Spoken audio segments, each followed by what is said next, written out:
की आपलं दुःख कोणाला सांगितलं तर हलकं होतं आणि असं होऊ शकेल की काही उत्तर पण मिळेल. सांग तुझं काय दुःख आहे. निमानी आपली सगळी कहाणी सांगितली की मला कोणी मुलबाळ नव्हतं. एक दिवस आपल्या भगवान शिवाची मी प्रार्थना केली होती. त्याच दिवशी ती ऐकली गेली. कमळाच्या फुलावर लहरताल तलावामध्ये एक बालक प्राप्त झालं होतं.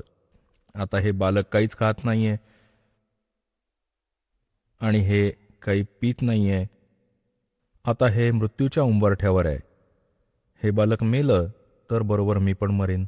महात्माजी, आता जगता येत नाही.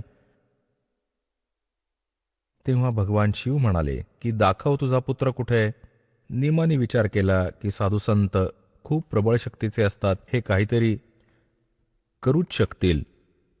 मुलाला उठवून घेऊन आली आणि भगवान शिव जे साधू स्वरूपात उभे होते त्यांच्या चरणावर घालू लागली. परमात्मा तिथून आकाशात उडून गेले. 25 दिवसांचे शिशुरूपधारी भगवान कबीर साहेब, परमक्षर ब्रह्म आणि भगवान शिवाच्या मुखापाशी पॅरलल, शिराशी पॅरलल आकाशात स्थिर झाले. तेव्हा भगवान शिवाने असे हात केले. त्यांच्या हातात आले. तर ही सगळी लीला निमा विचार करत होती की या महात्म्यात एवढी करामत आहे की माझ्या बाळाला आकाशात ओढून घेतलं. आता जे समर्थ असतात त्यांना आपल्या महिमेची चिंता नसते, कशाची आवश्यकता नसते. ते बढाया मारत नाहीत. मग काय झालं?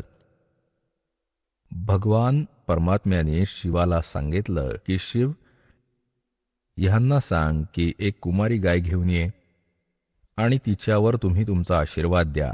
ती दूध देऊ लागेल. कुंभाराच्या घरातून एक छोटंसं मडकं मागवून घ्या, घडा. असंच केलं गेलं. नीरू जो निमाचा पती होता तो एक कुमारी गाय घेऊन आला आणि भगवान शिवाने तिच्या पाठीवर आशीर्वादाचा हात ठेवला. लांब लांब आचळ झाली आणि खाली एक पातेलं ठेवलं साफ करून. नीरूने ते दोन्ही हातात धरलं. आचळाखाली आपोआप दूध येऊ लागलं. पातेलं भरल्यावर आपोआप आचळातून दूध थांबलं. आता ते दूध परमात्मा प्यायले. पुण्यात्म्यांनो, आज आपण भगवानाला ओळखू शकतो आणि ही लीला परमात्म्याने केली ती प्रत्येक युगात केली आहे, फक्त कलियुगातच नाही. आणि असा विचार पण नाही करायचा की ही गोष्ट आजच दासाने आपल्याला सांगितली आहे. आणि हेच प्रमाण वेदांमध्ये सुद्धा लिहिलंय की वेद हे भगवानाचे विधान आहे, परमात्म्याच्या महिमेचे गुणगान आहे आणि जो परमात्मा जशी लीला घडवतो ती वेदांमध्ये वर्णिली आहे. आजपासून 600 वर्ष आधी जी लीला परमात्म्याने कलियुगात केली, सत्ययोग त्रेता द्वापारमध्ये अशीच केली होती. ती आपल्या त्या परमात्म्याच्या इतिहासात मिळू शकली नाही. पण आता हा इतिहास आपल्यासमोर येतोय परमात्म्याच्या लीलेचा. तर त्याच्यात स्पष्ट लिहिलंय की असेच जे कबीर सागरमध्ये जे परमात्म्याच्या महिमेचे गुणगान आहे त्याच्यात लिहिलंय की 600 वर्षापूर्वी जी लीला केली होती ती ॲज इट इज लिपिबद्ध केली गेली. आणि आपल्या वेदात तर तेच मिळाले की भगवान असे करतात, अशी लीला करतात. आता भगवान ओळखणं अधिक सोपं होईल. आपल्याला खूप सुविधा होईल. आता आपण भगवान ओळखू शकू. आणि जोपर्यंत आपल्याला विश्वास वाटणार नाही की हु इज गॉड, तर आपण भक्ती करू शकत नाही. की कोण आहे भगवान? तर आता कोणी 4 विटा लावल्या अशा प्रकारे दिस इज गॉड, तर तिथे माथा टेकवला. कोणी सांगितलं की त्या सरोवरात स्नान केल्याने भगवान मिळतो, तर तिथे पण पळत गेलो. कोणी सांगितलं की डोंगरावर मंदिर आहे, तिथे जाऊन माथा टेका, तर तिथे जाऊन शोधू की भगवान सुख देईल. भगवान शिवाय सुख नसतं. तर आपण सगळीकडे फिरत बसलो. कोणी सांगितलं की हनुमान इज गॉड आहे, तर आपण हनुमानाची पूजा सुरू केली. कारण की तो सुख देतो. आपण सुखासाठी भगवान शोधत फिरतो. कोणी म्हणालं की कृष्णजी भगवान आहे, आपण असं प्रमाण दिलं. तर तुम्हाला थोडंसं प्रमाण दाखवूयात. पहिल्यांदा तर दाखवलं कबीर सागरमध्ये 600 वर्षापूर्वी हेच लिहिलं होतं. आणि त्यानंतर परमेश्वर कबीर देवजी, ते पुढे पाहूयात. हे बघा कबीर सागर, खेमराज श्रीकृष्णदास प्रकाशन, मुंबई. हे आहेत कबीरपंथी भारत पथिक स्वामी युगलानंद विहारी द्वारा परिष्कृत. मुद्रक आणि प्रकाशक आहेत खेमराज श्रीकृष्णदास, अध्यक्ष श्री व्यंकटेश्वर प्रेस, खेमराज श्रीकृष्णदास मार्ग, मुंबई. जेव्हा मुलाने काहीही आहार घेतला नाही, पहिल्यांदा नीरू रामानंदांकडे गेले आणि रामानंदांना विचारलं दूर उभं राहून, कारण की ते जवळ येऊ द्यायचे नाहीत दुसऱ्यांना. दुरून प्रार्थना केली की मला एक बालक मिळाले, कमळाच्या फुलावर तो काही खात नाहीये, तर त्यासाठी काही जंतर मंतर सांगा. तर त्यांनी तोच सल्ला दिला की तुमचा पुत्र कोणी चांगला आत्मा आहे आणि त्याच्यासाठी काही वेगळी व्यवस्था करा. त्यासाठी त्यांनी काही पद्धत सांगितली. असंच कबीर सागरमध्ये लिहिलं आहे. आणि वास्तविकता तुम्हाला सांगतो की आदरणीय गरीबदास साहेबजींना परमात्मा भेटले होते, गाव छुडाणी, जिल्हा झज्जर, आणि त्यांना सचखंडला घेऊन गेले होते. तिथून त्यांना परत सोडले होते. त्यांच्यामध्ये हे यथार्थ ज्ञान फिट केले होते. जो खरेपणा त्यांनी बघितला होता तो सांगितला होता. मग आदरणीय गरीबदास साहेबजींनी ते अजून डिटेलमध्ये सांगितलं होतं की तो कोण होता ज्याने गायीकडून दूध मिळवलं. ते म्हणतात, शिव आले शिवलोकातून, शिवलोकातून आले होते शिवजी, आणि मग त्यांनी ती सगळी व्यवस्था केली होती. आता हे बघा, हे कबीर सागर तुम्हाला दाखवतो. जेव्हा बालक मिळालं, सुन जुल्हा मन भया आनंदा, जिमी चकोर पायो निश्चंदा. किती आनंद होतो की चकोर पक्षाला चंद्र दिसला. ले सुत चले हर्ष मन कीन्या, तासो पुन अस बोल ही दीन्या. सुत काशी को ले चले, लोग देखण ते आव. अन पाणी बखे नहीं, जुल्ला शोक जनाव. खाल्ले पिल्ले काही नाही. तब जुल्ला मन कीन तिवाना, विचार किया विचार केला. कही उत्पाना. रामानंदांना जाऊन सांगितलं की त्यांच्या प्राप्तीचा उल्लेख. मैं सुत पायो बडा गुणवंता, और कारण कौन बखे नहीं संता. काय कारण असेल की तो काही खात पित नाहीये, हे संतजी. नीरू म्हणतोय, विणकर. रामानंद ध्यान तब धार्या, जुल्हा सो तब वचन उचार्या. पूर्व जन्म ते ब्राह्मण जाति, हरि सेवा की नी भली भांति. कुछ तो सेवा हर की चूका, तातो भयो जुल्हा को रूपा. प्रीति प्रभु गए तोर लीनी, ताते उद्यान में सुत तो दीना. उद्यान म्हणजे बागेत तुला पुत्र दिला. आता नूरी नाही, हे नीरू आहे, चुकून लिहिलंय. ए प्रभु जस की नो तस पायो, आरत हो तो दर्शन आयो. सो कहिए उपाय गुसाई, बालक अक्षुदावंत कुछ खाई. भुकेले बालक काही खाईल असा काही उपाय सांगा. रामानंद अस युक्ति विचारा, तुम सुत कोई ज्ञानी अवतारा. बचिया जाही बैल नहीं लागा, सोले ठाड करते आगा. ह्यात सांगितलंय की बचिया जाही बैल नहीं लागा. ज्या गाईला बैलाने टच केला नसेल, ती अर्थात कुमारी. बचिया जाही बैल नहीं लागा, सोले ठाड करो ते आगा. त्याच्या समोर आणा. दूध चले ते थन ते, दूध दही धरो छपाई. अक्षुदावंत जब होवे, ताके देहो खवाई. जुल्ला एक बछिया ले आवा, और चलो दूत कोई मर्म न पावा. चलो दूत जुल्हा हरसाना, राख छिपाई काहो नहीं जाना. आता इथे हा वास्तवात दूत आहे. तो कोण दूत होता? दूतचा अर्थ जो संदेशवाहक. आता याच्यात कबीर सागरमध्ये जो खरेपणा आहे तो जसाच्या तसा लिहिला आहे. तर आपण यातून फक्त इतका निष्कर्ष घ्यायचा आहे की परमात्मा 600 वर्षांपूर्वी आले होते. लीला तीच केली होती जी करत आले आहेत, आणि कुमारी गायीच्या दुधाने त्यांच्या पालनपोषणाची लीला झाली होती. हे प्रमाण आहे जे परमात्म्याने जे प्रॅक्टिकल केलं, करतोच. आता आम्ही तुम्हाला दाखवतो ती थिअरी, तो सिद्धांत, ते विधान ज्याला आपण सत मानतो, पवित्र वेदांना. तर ऋग्वेद मंडल नंबर 9 सूक्त नंबर 1 मंत्र 8 आणि 9 मध्ये ही कन्सेप्ट क्लिअर केली आहे की तो परमात्मा मनुष्य सदृश्य आहे आणि तो 3 प्रकारच्या स्थितीतून, आपल्या शरीरातून 3 प्रकाराने सगळ्या जीवांचा सांभाळ करतो. तिन्ही लोकात प्रवेश करून सगळ्यांचं धारण पोषण करतो. आणि तो परमात्मा जेव्हा शिशुरूप धारण करून खालती येतो, लीला दाखवतो, तेव्हा त्याच्या पालनाची लीला कुमारी गायींकडून होते. He is God, he is complete God, he is supreme God. तर ही लीला कोणी केली आहे? ना श्रीकृष्णाने केली, ना श्री रामचंद्राने केली, ना श्री ईसाजींनी केली, ना श्री हजरत मोहम्मदजींनी केली, ज्यांना आपण आजपर्यंत सर्व शक्तिमान, सर्व ज्ञानसंपन्न आणि भगवानचा दर्जा देतो किंवा त्यांना रसूल स्वरूपात मानतो. तर who is God? Kabir is God.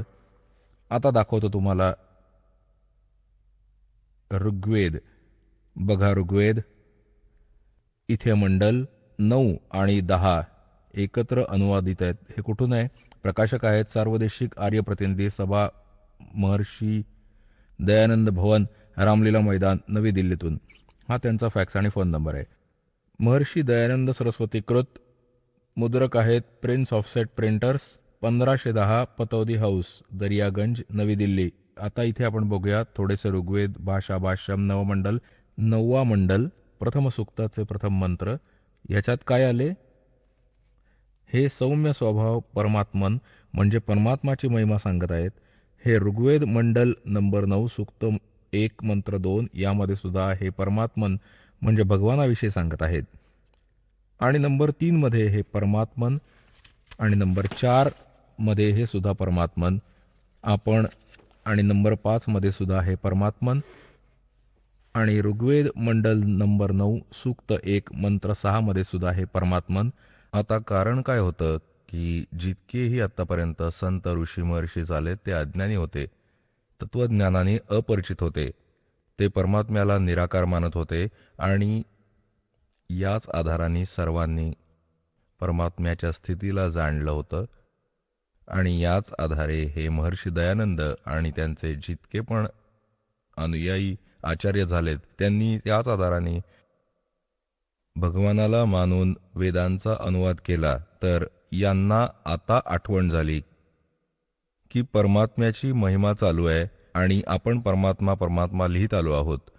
पुढे जाऊन काय पाहिलं की परमात्मा सहशरीर आहे आणि मनुष्य सदृश आहे. तर त्यांची पळापळ झाली. त्यांनी परमात्मा लिहिणं बंद केलं, पुरुष लिहिणं चालू केलं. पुरुष म्हणजे प्रभू होतो संस्कृतमध्ये आणि हिंदीत. कारण पुरुष जो आहे परमात्मा आहे, मनुष्य सदृश आहे. त्याने पुरुषाला आपल्यासारखे बनवलंय मनुष्याला, म्हणून यांना पण पुरुष म्हणू लागले. तर इथे त्यांनी थोडीशी आपली जी चतुरता दाखवली आहे की कोणाला समजू नये की भगवान साकार आहे. बघा ऋग्वेद मंडल नंबर 9 व सूक्त 1 आणि मंत्र नंबर 6 पर्यंत त्यांनी ठीक लिहिलं होतं. हे परमात्मन, परमात्म्याचा महिमा आहे. आणि 7 मध्ये गडबड सुरू केली. त्या पुरुषाला जे वरती लिहिलं होतं भगवान, त्याला पुरुष लिहिलं इथं लिहायचं होतं त्या परमात्म्याला. पुढे बघा 8व्यात पण हेच केलं. त्या पुरुषाला, त्या परमात्म्याला उग्रगती प्रेरणा करत आहे आणि भासमान शरीराला, तेजोमय शरीराला, सुंदर शरीराला तो पुरुष, तो परमात्मा प्राप्त होतो. आता पुण्यात्म्यांनो, हे स्पष्ट झालं की परमात्मा साकार आहे, सहशरीर आहे आणि तो शरीराला प्राप्त होतो. शरीर तर आहेच त्याचं, इथे प्रकट होतो म्हणून दिसतो की तो आपल्याला प्राप्त झाला. तो अव्यक्त, अव्यक्त म्हणजे निराकार नाही होत. आता पुरुष म्हणजे काय असतं हे बघा, यात आहे. ऋषींच्याच अनुवादात दाखवतो तुम्हाला. या दयानंदांच्या अनुवादात हे आहे. यजुर्वेद आहे हा. प्रकाशक सार्वदेशिक आर्य प्रतिनिधी सभा, 205 महर्षी दयानंद भवन, रामलीला मैदान, नवी दिल्ली. हे दयानंद सरस्वतीद्वारा कृत आहे. हे अनुवाद केला आहे याचा, आणि हे मुद्रक तेच आहेत. आता यजुर्वेदाच्या शेवटच्या अध्यायाच्या शेवटच्या मंत्रात त्यांनी स्वतःच लिहिलंय की पुरुष म्हणजे परमात्मा. हे बघा, हा यजुर्वेद आहे. तोच भाषाभाष्य चत्वारिशोध्याय म्हणजे 40वा अध्याय, मंत्र नंबर 17, यात पुरुष शब्द आहे. पुरुष याचा अर्थ आहे पुरुष म्हणजे पूर्ण परमात्मा. बस एवढंच घ्यायचं आहे आपण. पुरुष म्हणजे काय असतं? पूर्ण परमात्मा. आता आपण परत येऊया त्याच ऋग्वेदावर. तिथून फक्त इतकंच घेतलं आपण. हे त्याच ऋग्वेदावर आलो आपण. आता याच्या मंडल नंबर 9 सूक्त 1च्या आणि मंत्र नंबर 8वर येऊया. त्या पुरुषाला म्हणजे त्या परमात्म्याला, पूर्ण परमात्म्याला उग्रगती प्रेरणा करत आहेत, आणि भासमान शरीराला तो पुरुष प्राप्त होतो. तो परमात्मा भासमान शरीराला म्हणजे सुंदर शरीराला प्राप्त होतो, ज्या 3 प्रकारांनी दुसऱ्यांचे वारण म्हणजे पालन पोषण करणारे मधुमय शरीर मिळतं. ज्या 3 प्रकारांनी दुसऱ्यांचं वारण म्हणजे कल्याण करणारे मधुमय शरीर मिळतं. 3 प्रकारच्या शरीराच्या द्वारा परमेश्वर पूर्णब्रह्म सत्पुरुष कबीर साहेब आपल्या आत्म्याला संचालन करत आहे, सांभाळत आहेत, पालन पोषण करत आहेत, कल्याण करतायत. हे एका शरीराने एकरूप परमात्मा तिथे स्थिर राहतात सतलोकात, आणि सिंहासनावर घुमटाच्या आत विराजमान आहे.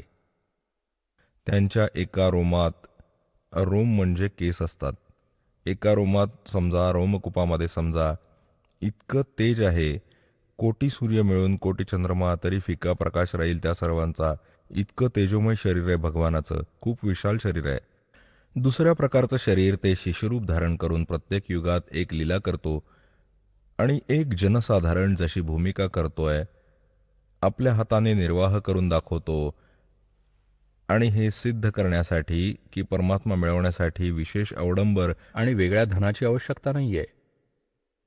गरीबातील गरीब व्यक्ती पण सद्भक्ती करून मोक्षप्राप्ती करू शकतो. आणि त्यावेळी परमात्मा आपल्या तत्वदर्शी संतांची भूमिका पण करतात. आणि तिसऱ्या प्रकारच्या त्यांच्या शरीराची, जे दुसरे शरीर धारण करून परमात्मा रूप घेऊन रूपांतर करून येतात, तो एक जिंदा महात्मा म्हणजे संताचं रूप धारण करून येतो. आणि कोणत्याही पुण्यात्म्याला कुठेही भेटतात, त्यांना ज्ञानाने परिचित करतात, सतलोकात घेऊन जातात, परत सोडून देतात.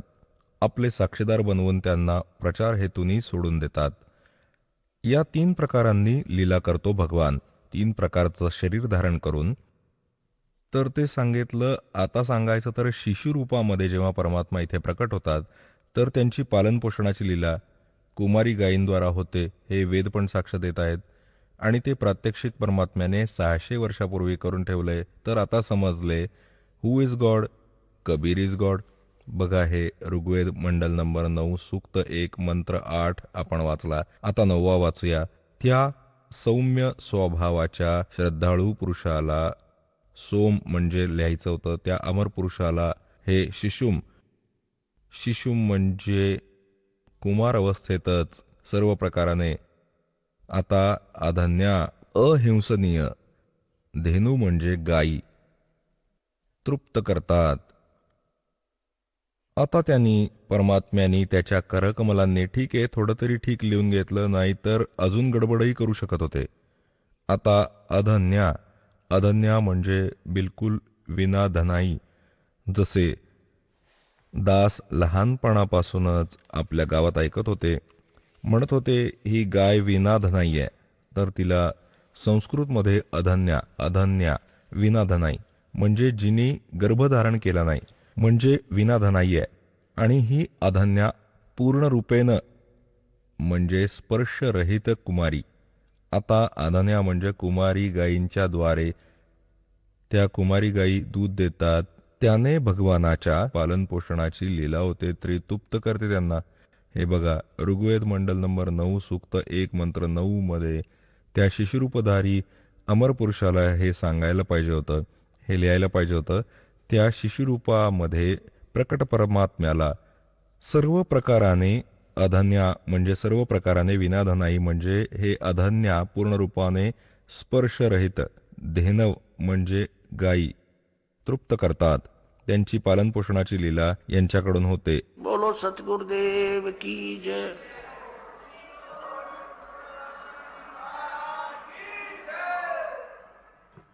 आता पुण्यात्म्यांनो, अशा प्रकारे परमात्म्याच्या लीलेला आणि प्रमाणांना बघून आपण खूप सहजतेने समजू शकतो की कोण आहे तो सुप्रीम गॉड, तो सर्व शक्तिमान परमात्मा कोण आहे. तो उत्तम पुरुष तू अन्य, तो कोण आहे. ते कबीर देव आहेत. ते कबीर साहेब आहेत जे बनारसमध्ये काशीमध्ये धानक रूप विणकर रूपामध्ये लीला केली आणि आपल्या तत्वज्ञानाचा प्रचार केला. चांगल्या आत्म्यांना भेटले, त्यांना पण परमात्म्याशी परिचित केलं. कोणाकोणाला भेटले आणि वेदामध्ये जराशी खूण देतो तुम्हाला की तो परमात्मा दुसऱ्या रूपात पण आहे. जसे साधू रूप घेतले, कुठेही प्रकट झाले, कोणत्या पुण्यात्म्याला भेटले, त्यांना खऱ्याशी परिचित केले आणि परत त्या महापुरुषाने परत परमात्म्याचे गुण त्या परमात्म्याद्वारा दिल्या गेलेल्या ज्ञानानुसार सगळीकडे गायले. ऋग्वेदमध्ये थोडीशी खूण अजून देतो तुम्हाला. हाच ऋग्वेद, यातील 3-4 श्लोक अजून दाखवतो मंत्र तुम्हाला. नंतर आजचा सत्संग सुरू होईल. ही भूमिका बनवली जात आहे. बघा, ऋग्वेद तोच मंडल नंबर 9-10. प्रकाशक आहेत सार्वदेशिक आर्य प्रतिनिधी सभा, महर्षी दयानंद भवन, रामलीला मैदान, नवी दिल्ली. आणि महर्षी दयानंद कृत मुद्रक आहेत Prince offset printers, 1510 Pataudi house, Daryaganj, नवी दिल्ली. आता यात आपल्याला दाखवतो ऋग्वेद मंडल नंबर 9 सूक्त 86 चा मंत्र 26 व 27. ऋग्वेद मंडल नंबर 9 सूक्त 86 86 आणि मंत्र 26. यात काय लिहिलंय की यज्ञ करणाऱ्या यजमानांसाठी परमात्मा सगळ्या रस्त्यांना सुगम करत करत त्यांच्या संकटांचं मर्दन करतो, त्यांच्या संकटांचा नाश करतो आणि त्यांना पवित्र करत आपल्या रूपाला साधे करून.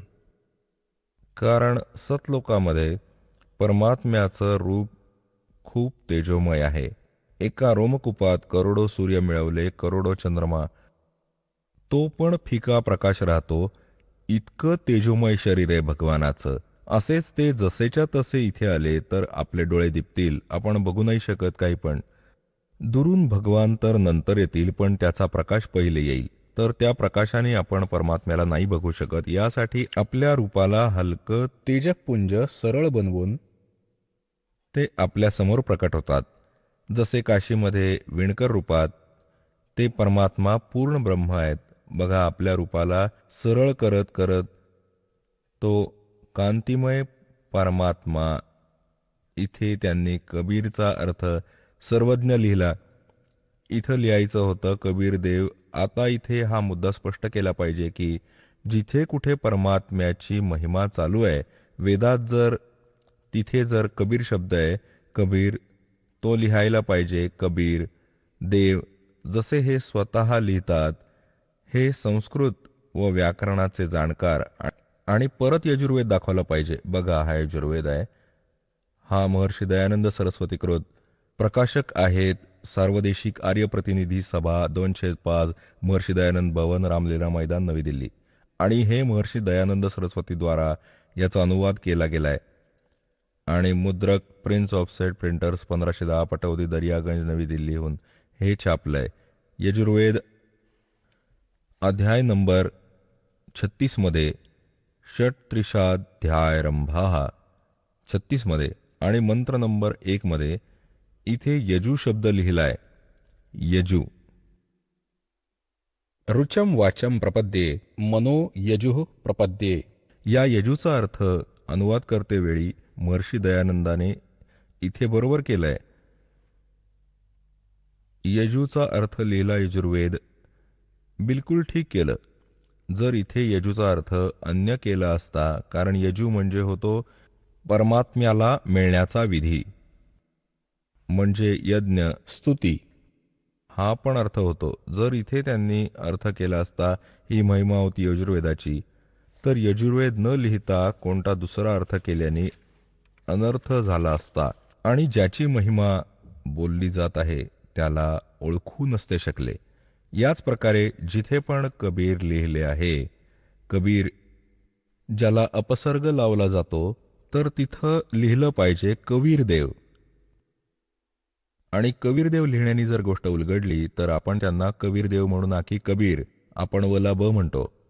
तर कबीरदेव म्हणजे परमात्मा, कबीर साहेब. तर हे कवी जिथे लिहिले आहेत, कवी कोणी सर्वज्ञ नाही होत, हे पण चूक झालंय त्यांचं. कवी कधी सर्वज्ञ नाही असू शकत. कवीचा अर्थ काव्यकार होऊ शकतो, जर तो पण प्रकरणानुसार काही कारण आहे. इथे भगवंताची महिमा चालू आहे. अडाण्यांनी कवीचा अर्थ केला सर्वज्ञ. सर्वज्ञ हा शब्द तर सिद्ध करतो आपण, भगवानच्या विषयी बोलत आहोत, परंतु त्याचं नाव लिहायचं होतं. तो हु इज गॉड, कोण आहे तो परमात्मा जो अशी लीला करतो, तो कबीर देव आहे, कबीर साहेब आहेत. परत चला, आता आपण परत ऋग्वेदावर आलो आहोत. जो आधी आपल्याला दाखवला होता ते यांच्याद्वारे प्रकाशित आहे आणि हे तेच. आता ऋग्वेद त्यावर येऊन ऋग्वेद मंडल नंबर 9 सूक्त 86 चा मंत्र 26 वर यज्ञ करणाऱ्या यजमानांसाठी, म्हणजेच भक्ती करणाऱ्या भक्तांसाठी, यजमान म्हणा किंवा भक्त म्हणा, परमात्मा सर्व रस्त्यांना सुगम करत करत त्यांच्या संकटांचं मर्दन करतो, त्यांच्या संकटांचा नाश करतो, त्यांना पवित्र करत करत आणि आपल्या रूपाला सरळ करत तो कांतिमय परमात्मा. इथे कबीर देव लिहायचं होतं. हे बघा, कबीरत्यो, आपण त्याला कबीर म्हणायचं, वे म्हणजे बे. हे कबीर आहे, आपण कबीर बोलतो याला. आता बघा, याचा यांनी इथे संधिछेद करून असं लिहिलं, हे अपसर्ग लावले 2, असे यजूला लावले होते, तर यजुर्वेद लिहिले ते ठीक केले. तर इथे कबीर देव लिहिले असते, कबीर देव. याचं संस्कृत व्याकरण पण तसंच राहिलं असतं, कबीर देव लिहिलं असतं. आणि आपण कबीर साहेब बोलतो, त्यांना वेला बे म्हणतो, कबीर साहेब, कबीर देव, कबीर परमेश्वर. तर इथे महिमा कोणाची आहे? कबीर देव. काय लिहिलं आहे की ते कांतिमय परमात्मा कबीर देव. इथं लिहायचं होतं कबीर देव, कबीर साहेब. विजेप्रमाणे खेळ करत करत, म्हणजे विद्युतसारखा, विजेसारखा गतीने चालून वर्णीय पुरुषाला प्राप्त होतो चांगला आत्मा. वर्णीय म्हणजे चांगल्या आत्म्याला प्राप्त होतो. पुढे बघा, तो कुठे राहतो भगवान? 27व्या मंत्रात ऋग्वेद मंडल नंबर 9 सूक्त 86 मंत्र 27 मध्ये, जो परमात्मा धूलोकाच्या 3ऱ्या भागावर विराजमान आहे. द्यूलोक म्हणजे त्या तेजोमय लोकाच्या, सतलोकाच्या 3ऱ्या भागावर विराजमान आहे. सतलोकाच्या 3ऱ्या भागावर, 3ऱ्या स्थानावर, म्हणजे त्यामध्ये पण विभाजन आहे. सर्वोच्च स्थानावर स्वतः परमात्मा विद्यमान आहेत आणि खाली अन्य सृष्टी आहे. सगळी या प्रकारची सृष्टी आहे जशी इथे आहे. याला समजण्यासाठी असं समजा, जसं दिल्ली आणि बाह्य दिल्ली आहे, तर परमात्मा त्या द्यूलोकाच्या 3ऱ्या भागावर राहतो, तिथे विराजमान आहे, साकार आहे, मनुष्य सदृश आहे, तिथून गती करून येतो. आता बघा, ऋग्वेद मंडल नंबर 9 सूक्त 82 मंत्र नंबर 1, जो सर्व उत्पादक प्रभू, सर्वांची उत्पत्ती करणारा परमेश्वर, प्रकाशमान सद्गुणांची वृष्टी करणारा, पापांचा नाश करणारा, हरण करणारा आहे. तो राजेव, राजाच्या सारखे. हे बघा, हे आहे 269 पानावर. आता आपण वाचू 270 पानावर. राजाच्या सारखा दर्शनीय आहे, राजाच्या सारखा बघण्यास योग्य आहे, साकार आहे, मनुष्य सदृश आहे. हे वेद साक्ष देत आहेत त्यांच्याच करकमलांनी, जो भगवानाला निराकार निराकार म्हणून आणि दुनियेला भ्रमित करत होते, आज त्याच्याच करकमलांनी त्या पवित्र सद्ग्रंथात परमात्म्याने दया करून हा ठीक अनुवाद केलाय, नाहीतर गडबडीचं पण करू शकत होते. कारण अन्य सगळीकडे उलट लिहिले आहे. भगवान निराकार आहे. आता परमात्मा राजाच्या सारखा दर्शनीय आहे. बघा काय लिहिलंय, पृथ्वी आदी लोकांतराच्या चारी बाजूला शब्दायमान होत आहे. तो वर्णीय पुरुषाला, चांगल्याच आत्म्याला, जो दृढभक्त आहे त्याला पवित्र करत असताना प्राप्त होतो. पवित्र करतो, ज्ञानाने साफ करतो. ज्या प्रकारे वीज स्नेहाच्या स्थानांना आधार बनवून प्राप्त होते. आता पुण्यात्म्याव स्पष्ट केलंय, जसं कसं चांगलं प्रमाण दिलंय वेदात, की जसं आकाशातून वीज कोणत्या तरी धातूला आधार बनवून ती त्याकडे आकर्षित होते, ती त्यावरच येऊन पडते, दुसरीकडे नाही पडत. तर असेच परमात्मा त्याच पुण्यात्म्यांना मिळतो ज्याच्याकडे तो आकर्षित होतो, जे दृढभक्त असतात, जे त्यांच्या गोष्टींना शिरोधार्य मानून परत दृढतापूर्वक अन्य पुण्यात्म्यांना ऐकवतात. पहिले कास्य धातूच्या वाटी थाळ्या असायच्या, आणि जेव्हा पावसाच्या काळात आमची आजी म्हणायची आमच्या आईंना की बाहेर अंगणात कास्याची थाळी ठेवलीये, वाटी ठेवलीये, तिला आत ठेवा, नाहीतर वीज पडेल कास्य धातूवर.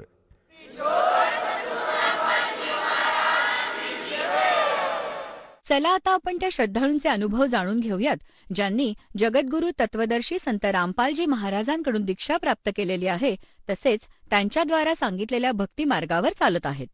नमस्कार. सतसाहेब, आपलं नाव? माझं नाव मधुकर पुरुषोत्तम डिडोळकर. आपण कोठून आलात? मी बुलढाणा, तालुका बुलढाणा, जिल्हा बुलढाणा. आपला व्यवसाय काय आहे? मी ॲम्ब्युलन्स सर्व्हिस देतो. जे रुग्ण असतात त्या रुग्णांसाठी माझ्याकडे 2 ॲम्ब्युलन्स गाड्या आहेत. जे अत्यावस्थ रुग्ण असतात त्यांना या हॉस्पिटलमधून दुसऱ्या हॉस्पिटलमध्ये शिफ्ट करण्यासाठी ॲम्ब्युलन्सची जी आवश्यकता असते त्या गरजेची पूर्तता आम्ही करतो. ॲम्ब्युलन्स सर्व्हिस देतो.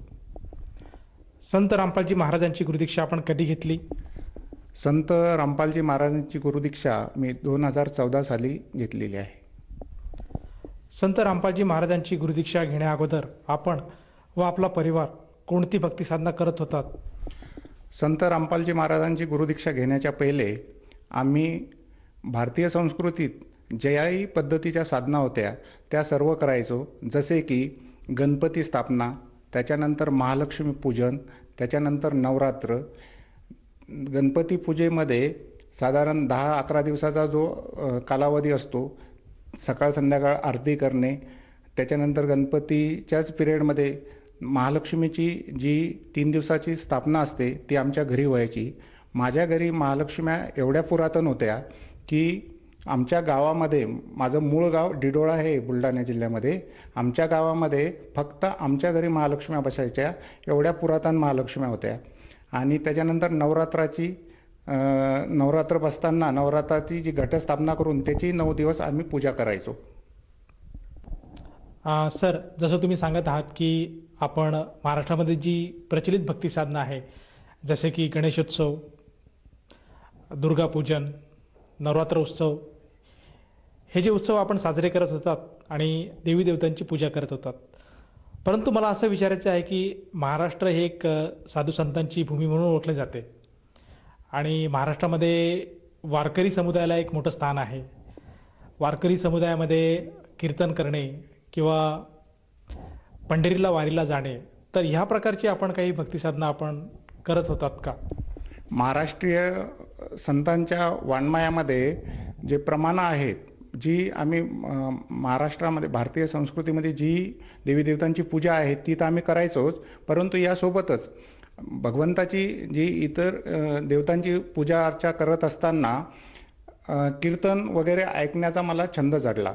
आणि त्या छंदापोटी मी जे आजूबाजूला जोही कोणाचा कार्यक्रम असायचा कीर्तनाचा वगैरे, त्या कार्यक्रमाला सुद्धा जायचो. आम्ही जेव्हा कीर्तन ऐकायला जायचो तर त्या कीर्तनाच्या गोडीपोटी आमचे जे इतर साथी होते, मी ज्या एरियामध्ये राहतो बुलढाण्यामध्ये गणराजनगरमध्ये, तिथं जे माझे साथ संगत करणारे भजनी मंडळाची जी माझी पूर्वीची मंडळी होती, ती मंडळींनी आणि आम्ही आमच्या घरासमोरच मारुतीच्या मंदिराची एक स्थापना केलेली होती. ते मंदिर म्हणजे पायापासून तर कळसापर्यंत त्याच्यामध्ये पूर्ण मोठा आमचा सहभाग होता. आणि ते मंदिर पूर्ण झालं त्यावेळेस आम्हाला मनापासून असं वाटायचं की नाना मंदिरावर सप्ताह होता, भागवत सप्ताह, तर आपल्या मंदिरावर का बरं नाही होत. आणि आम्ही बजरंगबलीचा ज्यावेळेस प्रगट दिवस असतो बजरंगबलीचा, त्या दिवशी आम्ही पुरेपूर जसं भागवत सप्ताह ठेवण्याचा प्रयत्न केला. परंतु जे कीर्तनकार मंडळी असायचे किंवा भागवताचार्य असायचे त्यांची आम्हाला तिथी नाही मिळायची. आणि त्या अनुषंगाने आम्हाला ओढ तर भागवताची भरपूर लागली, परंतु आम्हाला कीर्तनकार व्यक्ती मिळालेले नसल्यामुळं भागवत कथा काही आमच्याकडून अरेंज व्हायची नाही. असंच एक दिवस काय झालं की कोजागिरी पौर्णिमेचा दिवस होता आणि आम्ही कोजागिरी पौर्णिमा मनवत होतो. तो कोजागिरी पौर्णिमा मनवत असताना आमच्या शेजारीच राहणारे कीर्तनकार आहेत वाघबुवा म्हणून, ते तिथं कोजागिरीच्या कार्यक्रमानिमित्त आले आणि त्यांनी आमचा कोजागिरीचा कार्यक्रम बघून आम्हाला त्यांनी म्हटलं की बा तुमची टीम एवढी चांगली आहे, सगळं एवढं सामूहिकरित्या तुम्ही उत्सव साजरे करता, तुम्ही एवढं सुरेख मंदिर बांधलं बजरंगबलीचं, आणि मंदिर बांधलेलं असल्यावर तुम्ही इथं भागवत कथा वगैरे का बरं घेत नाही. तर मी त्या महाराजांना म्हटलं की बाबा आम्हाला महाराजच मिळत नाहीत. आम्हाला ज्यावेळेस कार्यक्रम ठेवायचा आहे त्यावेळेस महाराजांच्या तारखा बुक असतात. आणि ते म्हटले असं कसं काय, मी तुम्हाला महाराज अरेंज करून देतो. आणि मी पटकन त्यावेळेस माझ्या खिशातून 251 रुपये काढले आणि त्या महाराजांना दिले की म्हटलं यावर्षी कुठल्याही हालतीत बजरंगबलीच्या याला आपल्याला भागवत सप्ताह तर होत नाही, पण गजानन महाराजांचा जो प्रगट दिवसाचा कार्यक्रम आहे त्या दिवशी आपल्याला भागवत सप्ताह ठेवायचा आहे.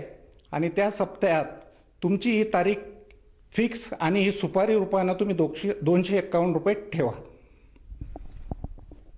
सर, जसं तुम्ही सांगत आहात की पूर्वीपासूनच आपण भक्तिमार्गात होतात, आपण महाराष्ट्रामध्ये जी प्रचलित भक्ती साधना आहे ती भक्ती साधना पण आपण करत होतात. त्याचप्रमाणे भागवत कथेमध्ये आपल्याला इंटरेस्ट होता आणि त्यासाठी आपण प्रयत्न केले, आपण एका मंदिराची उभारणी केली. म्हणजे तात्पर्य असं की आपण भक्तिमार्गात होतातच, जी काही आपली प्रचलित भक्ती साधना आहे ती करतच होतात. तर आपल्याला असं का जाणवलं की आपण संत रामपालजी महाराजांकडनं नामदीक्षा घ्यावी आणि त्यांनी जी भक्ती साधना दिली आहे ती भक्ती साधना स्वीकारावी. भागवत कथेचं कीर्तन श्रवण करण्यास जात असताना जे कीर्तनकार मंडळी किंवा भागवताचार्य मंडळी असायची ती नेहमी कलियुगामध्ये नाम तारणार आहे, नाम संकीर्तन साधन पै सोपे, जळतील पापे जन्मांतरीचे, हे वाक्य म्हणायचे. आणि हे वाक्य म्हटल्यामुळं मला ती गोष्ट काळजाला लागायची की बा आपण इतर या गोष्टी तर करतोय आणि भजनी मंडळ आमचं असल्यामुळं आम्ही भजनामध्ये एक भजन म्हणायचो, नाम तुझे घेता गोविंद मनी भरुनी वाहे आनंद आनंद. मग त्या गोविंदाचं नाव कुठलं आहे, हे नाव तर आपल्याला आजपर्यंत मिळालंच नाही. आणि आपण जी ही पूजा करतोय या पूजेनी आपल्याला साध्य काही होणार नाही, कारण कलियुगामध्ये फक्त नाम जपायला सांगितलेले, नाम संकीर्तन साधन पै सोपे, जळतील पापे जन्मांतरीचे. आणि या लालसेपोटी की नाम आपल्याला कुठे मिळेल, तर हे नाम शोधण्यासाठी संतांचे जे प्रवचन टीव्हीच्या विविध आध्यात्मिक चॅनल्सवर असतात ते ऐकण्याचा मला छंद चढला. आणि त्यापोटी मी रोज माझं कामावून आल्यानंतर की जेव्हाही मला वेळ मिळेल त्यावेळेस कोणत्याही संताचा सत्संगाचा कार्यक्रम असला की तो मी बघायला लागलो. आणि अशा कार्यक्रम बघत असतानाच एक दिवस संत रामपालजी महाराजांचा टीव्हीवर, साधना टीव्हीवर कार्यक्रम चालू होता आणि तो कार्यक्रम मी बघितला. आणि तो कार्यक्रम बघत असताना तिथं एक पट्टी आली की ज्ञानगंगा पुस्तक मागवण्यासाठी तुमचा नाव आणि नंबर SMS करा. आणि त्या पद्धतीनं मी, माझ्याजवळ मोबाईल होताच, मी पटकन बसल्या बसल्या माझं नाव आणि पत्ता आश्रमामध्ये SMS केला आणि अवघ्या 14 ते 15 दिवसामध्ये एक पुस्तक आलं. त्याचं नाव होतं ज्ञानगंगा. ते ज्ञानगंगा पुस्तक घरी आल्यानंतर ते पुस्तक ज्यावेळेस मी बघितलं, उघडलं आणि वाचायला सुरुवात केली, तर मी जी पारंपरिक साधना पहिले करायचो त्या साधनेच्या विरुद्ध ते ज्ञान मला सुरुवातीला वाटलं. कारण जी त्याच्यामध्ये रचना केलेली आहे सृष्टीची वगैरे, त्याच्यामध्ये पुढचं जे ज्ञान सांगितलेलं होतं हे माझ्या त्या तुच्छ जीवाला त्यावेळेस काही समजलं नाही आणि मी ते पुस्तक वाचायचं सोडून तसंच ठेवून दिलं. त्याच्यानंतर असंच आमच्या इथं सामूहिक ज्या बायका असायच्या शेजारच्या, त्या कार्यक्रम आमच्या घरी करायच्या. ते कार्यक्रम करत असताना एक दिवस हरतालिकेची पूजा होती. आमच्या घरच्या हॉलमध्ये इतर स्त्रियांनी ते महादेवाची पिंड बनवून त्याला बेल अर्पण करण्याचा त्यांचा एक कार्यक्रम होता.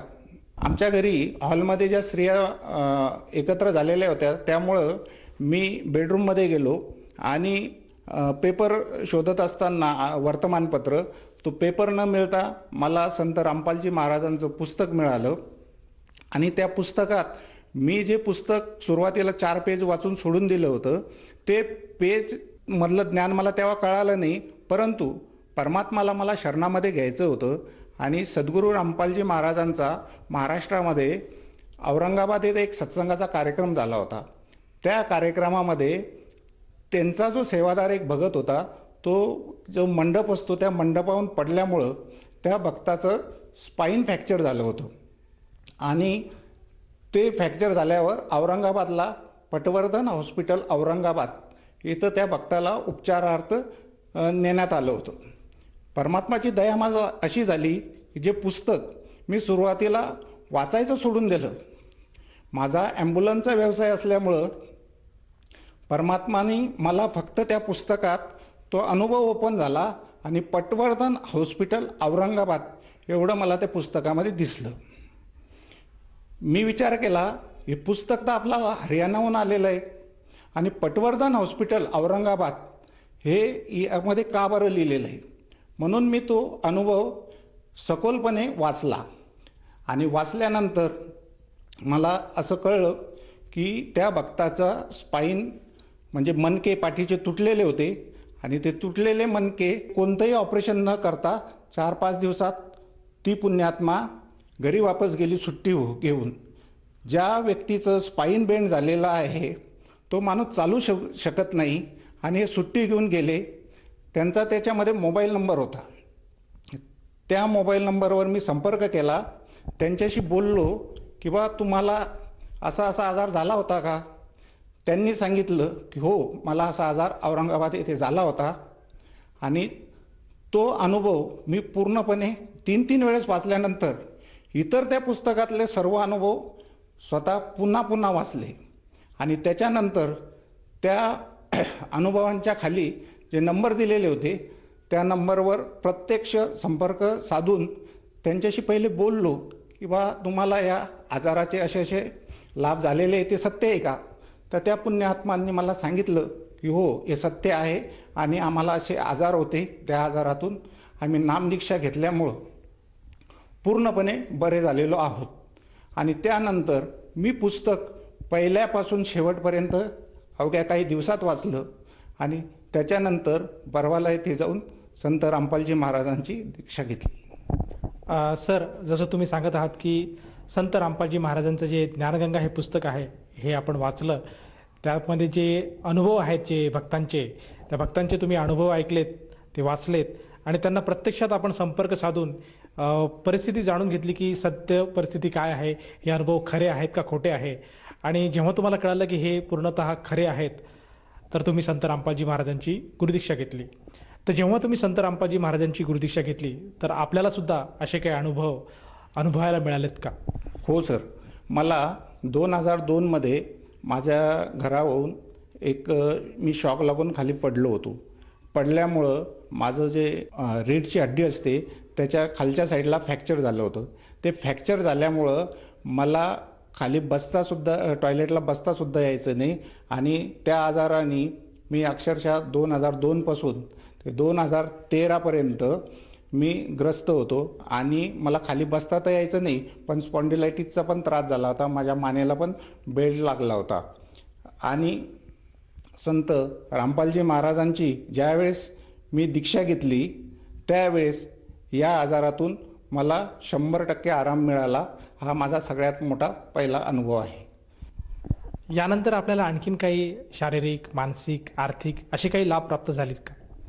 सद्गुरू रामपालजी महाराजांनी जी भक्ती दिलेली आहे त्या भक्तीपोटी सगळ्यात मोठा अनुभव तर जन्म मरणाचा फेरा चुकवण्यासाठी जे नाम आहे ते मूळ नाम परमात्माच्या दयेने या दासाला भेटलेलं आहे. माझा जन्म मरणाचा फेरा हे नाम मी आयुष्यभर जपल्यानंतर माझा कटणार आहे. हा सगळ्यात मोठा अनुभव आहे. पवित्र भगवद्गीतेमध्ये सांगितलेले ब्रह्म, परब्रह्म, पूर्ण ब्रह्म, या ब्रह्माचा, परब्रह्माचा आणि पूर्ण ब्रह्माचा कुठला मंत्र असतो तो मंत्र सुद्धा सांकेतिक रूपाने श्रीमद भगवद्गीतेमध्ये सांगितलेला आहे. त्याचं वर्णन ओम तत्सत असं सांकेतिक केलेलं आहे. ओम मंत्र हा काळ भगवंताचा आहे, म्हणजे शर पुरुषाचा आहे असं सद्गुरूंनी विविध सत्संगाच्या माध्यमातून हे स्पष्टपणे दाखवून दिलेले. तत् मंत्र हा परब्रह्माचा आहे आणि सत मंत्र हा पूर्ण ब्रह्माचा आहे. या तिन्ही मंत्राची साधना केल्याने आपला मोक्ष होणार आहे हे प्रमाणसहित सद्गुरू रामपालजी महाराजांनी हे दाखवून दिल्यामुळं तो सगळ्यात मोठा लाभ मला झालेला आहे जन्म मरणाचा फेरा चुकवण्याचा. त्याच्यानंतर मला आर्थिक लाभही भरपूर झालेले भगवंताच्या दयेने. माझ्याकडे पहिले फक्त एक गाडी होती, आज परमात्माच्या दयेने 3-3 माझ्याकडे गाड्या आहेत. माझं छोटंसं घर होतं, त्या घराचं मोठं बंगल्याच्या याच्यामध्ये आर्थिक याने रूपांतरही सुद्धा परमात्माने केलेलं आहे. शारीरिक, मानसिक सगळं स्वास्थ्य पण परमात्माने दिलेलं आहे. आणि सगळ्यात मोठा लाभ हाच आहे की जन्म मरणाचा माझा फेराच या भक्तीने चुकणार आहे. सर, जसं तुम्ही सांगत आहात की संत रामपालजी महाराजांकडनं नामदीक्षा घेतल्यानंतर आपल्याला शारीरिक, मानसिक, आर्थिक असे बरेचसे लाभ प्राप्त झालेत. तर या अनुषंगाने आपण जी पूर्वीची भक्ती साधना करत होतात आणि जो आपला भगत परिवार होता किंवा जे आपले सहकारी होते त्यांना व जे इतर आज श्रद्धाळू किंवा जे श्रोतावर्ग आज आपल्याला बघत आहात त्यांना आपण काय संदेश द्याल? संदेश देण्याची ती माझी काही अवकात नाही, परंतु मी सर्व समाजाला आणि जी नातेवाईक, आप्तेष्ट, मित्रमंडळी आहे यांना हात जोडून विनंती करू शकतो, प्रार्थना करू शकतो. ती प्रार्थना अशी आहे की आपल्या पवित्र धर्मग्रंथामध्ये पूर्ण परमात्माचं ज्ञान कसं मिळेल याचा पूर्ण उल्लेख आहे. आपले जे होऊन गेलेले संत आहेत त्यांनी आपल्या वाङ्मयामध्ये याची अत्यंत सुरेख अशी रचना केलेली आहे.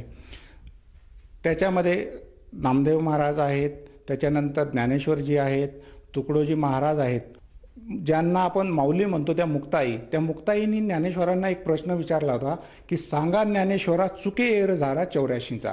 तर ज्ञानेश्वर महाराजांची एक महाराष्ट्रीय वाङ्मयामध्ये एक पुस्तक आहे मुक्ताई सनद म्हणून. त्याच्यामध्ये सुद्धा हे सगळं वर्णन केलेलं आहे आणि त्याच्यामध्ये तो मंत्रसुद्धा दिलेला आहे जो हरिपाठामध्ये आपण म्हणतो, हरिमुखे म्हणा पुण्याची गणना कोण करी. हरिपाठाची सुरुवातच ही. हरिपाठामध्ये हरी कोणाला म्हटलेलं आहे? हरी कोण?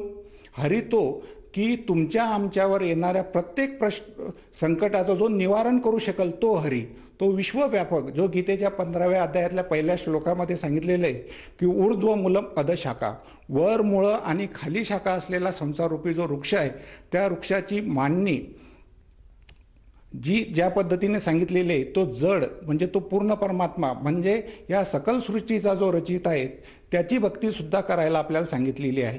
आणि ती भक्ती आपल्याला केवळ संत रामपालजी महाराजच आज या 21 ब्रह्मांडामध्ये देतात.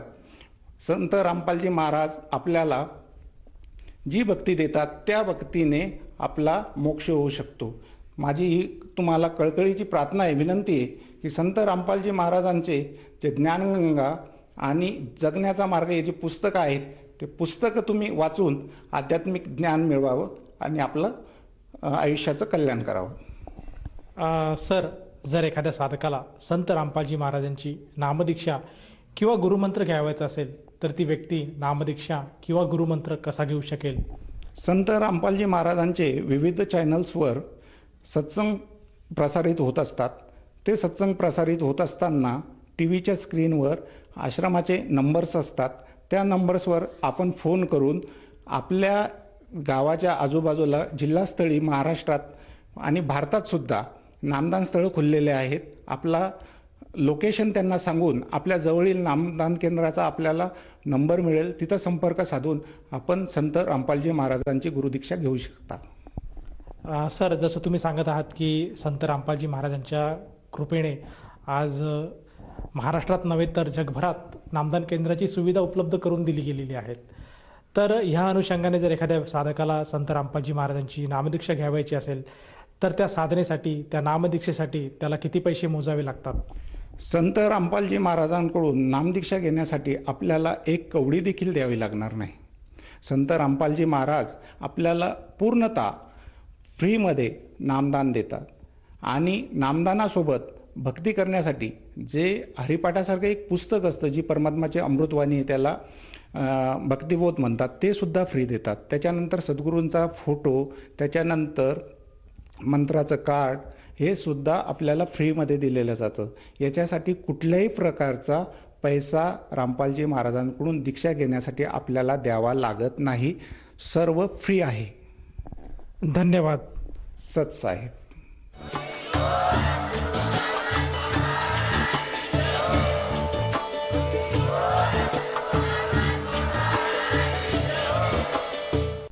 आपण ऐकत होता जगद्गुरु तत्वदर्शी संत रामपालजी महाराजांचे मंगल प्रवचन. निःशुल्क नामदीक्षा प्राप्त करण्यासाठी आणि अधिक माहितीसाठी संपर्क करा 7030303951 7030303952. आमची वेबसाईट आहे www.jagadgururampalji.org.